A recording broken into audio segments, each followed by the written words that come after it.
আমার বোন এখন ছোট না?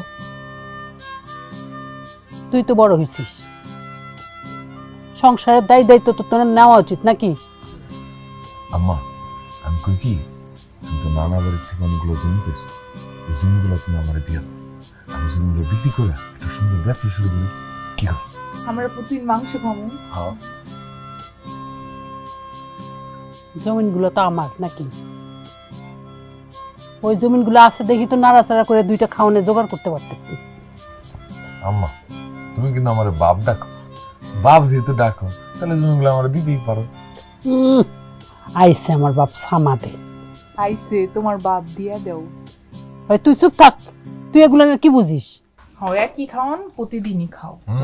চুপ থাক আম্মা, খাওয়ানোর সময় এত কথা বলতে হয় না, তাহলে আবার নারাজ হয়। খাও খাও, তুমি খাও, চুপ করে বসে। আর উপযুক্ত হইলে সংসারের দায়িত্ব নিতে হয়, মা বোনের দায়িত্ব নিতে হয়, নাইলেও আল্লাহ নারাজ হয়। খা ঠিকঠাক করে, খালি জ্ঞানের কথা।